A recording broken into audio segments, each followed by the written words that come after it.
தமிழ்நாட்டு தமிழர்கள் முதல் உலகத் தமிழர்கள் வரை அனைவருக்கும் அன்பு வணக்கம். அன்பிற்குரிய தமிழர்களே, இன்றைக்கு நம்முடைய எரிதனல் வலையொலியில் எதை பேசப் போகிறோம் என்று சொன்னால் சிரிப்புத்தான் வருகிறது. ஏனென்று சொன்னால் தமிழ் தேசிய களத்திலே 46 ஆண்டு காலம், ஓராண்டல்ல, ஈராண்டல்ல, 10 ஆண்டுகள் அல்ல, 46 ஆண்டுகள் கொஞ்சமும் என் நலம் சார்ந்தோ என் குடும்ப நலம் சார்ந்தோ ஒரு சிறிதளவு துரும்பை கூட தூக்கி போடாத தமிழன் நான். ஆகையினால தான் இன்றைக்கு கூட வறுமையின் கோர பிடியிலே தான் இருக்கிறேன். நம்முடைய எரிதனல் வலையொலி தொடங்கி ஏறக்குறைய 2 ஆண்டுகளை எட்ட இருக்கிறது. ஒரே ஒரு நபரை தவிர, அதில் பெரிய அளவில் இல்லை. அதே போல் ஒரே ஒரு தங்கை, அதிலேயும் பிராமண சமுதாயத்தை சார்ந்த தங்கை, ஒரு சிறிய அளவு. இந்த வலையொலி தொடங்கிய ஒரு 5 மாத அளவுக்கு இதற்கு தோள் கொடுத்து துணை நின்றார்கள். சிறிதளவு பொருளாதார உதவியும் செய்தார்கள். பிறகு நம்முடைய அன்பு தம்பி ஆற்றல் மறவர், அதைத்தான் பேச போகிறேன் இப்போ, செந்தமிழர் சீமான் அவர்களுடைய நெறி பிறழ்தல், வழி மாறுதல், சொல்லாடல்களில் குழப்பங்கள், முன்னுக்கு பின் முரண்பாடுகள், கருத்து வேறுபாடுகள், இவற்றை இடிப்பாரா இல்லா ஏமாறா மன்னன் கெடுப்பார் எலனும் கெடும் என்பார் நம்முடைய அறிவுலக பேராசான் வள்ளுவர்.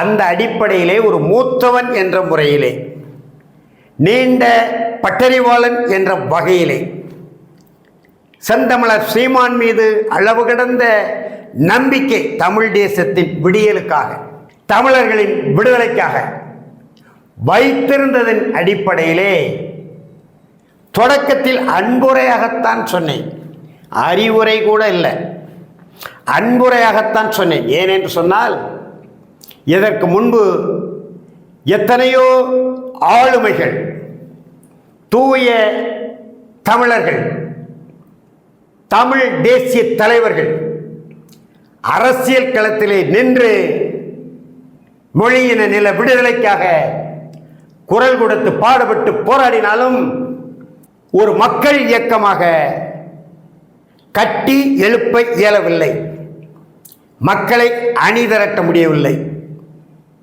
அப்பொழுதே கவர்ச்சி அரசியலை நோக்கி இந்த மக்களை அணிதிரள வைத்தது திராவிடம். 1967க்கு பிறகு நாடு பெற்று தருகிறோம் என்று மக்களை அணிதிரட்டியவர்கள் உள்ளதும் போச்சு நொல்லக்கண்ணா என்று ஒரு பழமொழி கிராமத்திலே சொல்வதை போல நாடே பெற்று தருகிறோம் என்றார்கள்.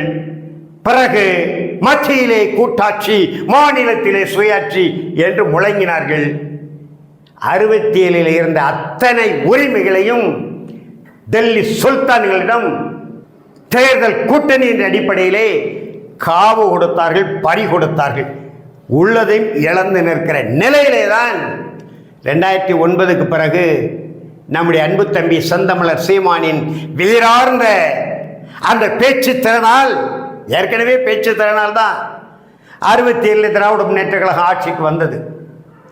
அதுபோல மீண்டும் ஒரு பேச்சாற்றல் மிக்க ஒரு தூய தமிழன், மண்ணின் மைந்தர் செந்தமிழர் சீமான் ஒரு சிறிய அறிமுகம், திரைப்பட துறை இயக்குனர் என்ற அடிப்படையிலே இருந்தாலும் கூட அவர் பின்னால் மக்கள் அணிதிரண்டார்கள். நாமும் அவருடைய அழைப்பை ஏற்று சிறிது காலம் அவரோடு பயணித்தோம். அந்த பயணிக்கிற அந்த காலத்திலே அவரிடம் இருந்து தெரிந்து கொண்ட, அறிந்து கொண்ட, அவரை புரிந்து கொண்ட வகையிலே சரி, முரண்பாடுகள் இருக்கக்கூடும், கருத்து வேறுபாடுகள் வரக்கூடும், ஆனாலும் தமிழ் தேசியம் வெல்ல வேண்டும் என்பதற்காக சிலதை விட்டு கொடுத்தும் சிலதை கேட்க வேண்டாம் என்கின்ற அடிப்படையிலே போக போக சரி செய்யலாம் என்ற அந்த எதிர்பார்ப்பு நம்பிக்கையின் அடிப்படையிலும் பயணித்தும் பிறகு 2018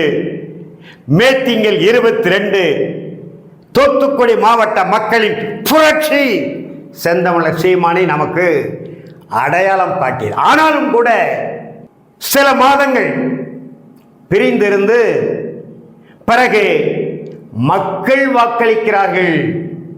இந்த வாய்ப்பை நழுவவிடக்கூடாது. கொக்கொக்க கும்பும் பருவத்து மற்றது குத்துக்க சீர்த்த இடத்து என்று நம்முடைய அறிவுலக பேராசான் நமக்கு நெறிகாட்டி இருக்கிறார். வரட்டும் பார்க்கலாம் என்று ஆதரவு தளத்திலே நின்று அவருடைய கைகளை வலிமைப்படுத்தினோம். பிறகு கொஞ்சம் கொஞ்சமாக நம்முடைய நம்பிக்கை தகர்ந்து போகிற வகையிலே அவருடைய நடவடிக்கைகள் இருந்ததனாலே சரி அன்புரையாக சொல்லி பார்ப்போம் என்று சொல்லி பார்த்தோம். பிறகு வேறு வழியில்லை, அறிவுரையை முன்னெடுத்தோம். அந்த தங்கையும் கொஞ்சம் உதவி செய்த புலம்பெயர் அன்பிற்குரிய மதிப்பிற்குரிய தமிழர் ஒருவரும் உடனடியாக நிறுத்திவிட்டார்கள். எரிதனல் தொடங்கி 5 அல்லது 6 திங்கள்கள் தான் அவர்களுடைய உதவி. அதன் பிறகு இன்றைய வரைக்கும் ஏறக்குறைய அடுத்த மாதம் 3ஆம் பக்கம் வந்தால் 2 ஆண்டுகளை எட்டி பிடிப்பேன் எரிதனலிலே. ஆனால் எவருடைய சிறிய உதவியும் இல்லாமல் என்ன சொல்றது, போராடி கொண்டிருக்கிறேன். அந்த நிலையிலே தான் அண்மையிலே தமிழக வெற்றிக் கழகத்தினுடைய அரசியல் மாற்றத்தின் அடிப்படையிலே அவர்கள் ஆட்சிப்பீடத்தில் அமர்ந்துவிட்ட சூழலிலே அரசியல் குழப்பங்களால் ஏற்பட்ட ஒரு 6 சட்டப்பேரவை தொகுதிகளில் ஒன்று அம்பாசமுத்திரம். நான் ஏற்கனவே சொன்னேன், நம்முடைய திராவிட முன்னேற்ற கழக தலைவர் மு.க. ஸ்டாலின் அவர்களை அவருடைய அண்ணன் மு.க. முத்து திராவிட முன்னேற்ற கழகம் 2ஆக பிளவு விடுவதற்கும் அண்ணா திராவிட முன்னேற்ற கழகம் என்கின்ற ஒரு அமைப்பை மக்கள் திலகமாக்கோரா தொடங்குவதற்கு காரணமானவர். அவர் இறப்புக்கு துக்கம் கேட்க போகிறோம் என்ற போர்வையிலே சீமான், சட்டை துரைமுருகன், பாக்கிய ராஜு, அப்புறம் ஒரு கங்காணி தேவா இவர்களெல்லாம் போய் உட்கார்ந்து அமர்ந்து மணிக்கணக்கிலே அளவலாவிய அந்த நிகழ்வுகள் வெற்றையெல்லாம் கணித்துதான் நாம் தமிழர் கட்சி மீண்டும் திராவிட மடைமாற்றலுக்குள் நுழைகிறது என்று எச்சரிக்கை மணி அடித்தோம். பிறகு அம்பை சட்டப்பேரவை தொகுதி இடைத்தேர்தலிலே பொது வேட்பாளராக செந்தமிழர் சீமானை அம்பை தொகுதிக்கு அவருக்கு என்ன தொடர்பு? ஒரு கட்சியினுடைய தலைவர், அவ்வளவுதான். அம்பை தொகுதியிலே அங்கிருந்த கனிமவள கொள்ளைக்கு எதிராக மிகப்பெரிய அறப்போர் தொடுத்து வாகை சூடியவன் வியனரசு.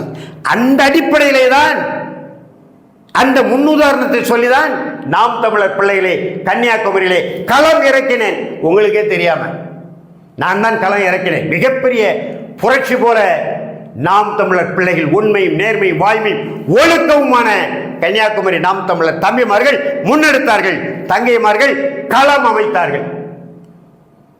அது கல்லிடைக்குறிச்சி பொட்டல் கிராமம் அம்பை தொகுதியிலே நான் முன்னெடுத்த முன்னெடுப்பு கனிமவள கொள்ளைக்கு எதிராக போகட்டும். அந்த தொகுதியிலே பொது வேட்பாளராக உடனே நான் போட்டேன். வாருங்கள் தம்பி, உங்களை அம்பை தொகுதியில் சந்திக்கிறேன். திராவிடத்தோடு நீங்கள் உள்ள கள்ள உறவு, அந்த கள்ள உறவின் அடிப்படையில் திராவிட முன்னேற்ற கழகம் உங்களை நிறுத்தினால், திராவிட இயக்கங்களை ஒழுங்கு ஆதரித்தை நிறுத்தினால், பொது வேட்பாளராக நீங்கள் களமிறங்கினால், தமிழ் தேசிய இயக்கங்களின் பொது வேட்பாளராக நான் களம் இறங்குகிறேன். தமிழக வெற்றி கழக ஆதரவை கூட நான் கேட்டு பெறுவேன் என்று காணொலி போட்டார். இந்த காணொலியை பார்த்தாரோ இல்லையோ பதறி போயிட்டார்னு கூட இருந்த தம்பிமார்கள் நமக்கு சொன்னாங்க. என்னென்ன அண்ணனை இப்படி அச்சுறுத்தி விட்டீர்கள், அண்ணனே மிரண்டு போய் விட்டாரே என்று சில தம்பிமார்கள், பேரெல்லாம் சொல்லக்கூடாது, ஏன் இடத்துல பேசினார்கள்.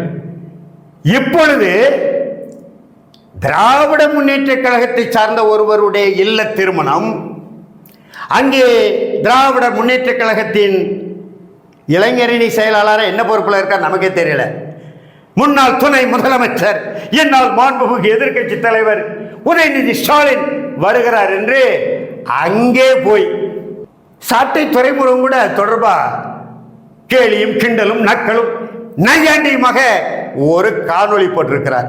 அதற்கு பிறகு நாம் தமிழர் கட்சியின் ஆதரவு வலையொலியாக கடந்த 3-4 ஆண்டுகளாக உலகெங்கும் பரப்பி நிதிகளை வாரி குவித்துக் கொண்டதை நான் சொல்லல, செந்தில்நாதன் சேக்குவாரா சொல்லுகிறார். நாம் தமிழர் கட்சியால் வாழ்க்கை பெற்றவர், வளத்தை பெற்றவர், பொருளாதாரத்தை ஈட்டியவர் தான் அவர் சொல்றார். செந்தில்நாதன் சேக்குவாரா வீர தமிழர் முன்னணியின் தலைவர், நம்முடைய அன்புக்குரிய தம்பி தான். பிறகு உதயநிதி ஸ்டாலின் அவர்களோடு கொஞ்சி குழாவுகிற, கேட்டால் மாண்பு, அரசியல் மாண்பு.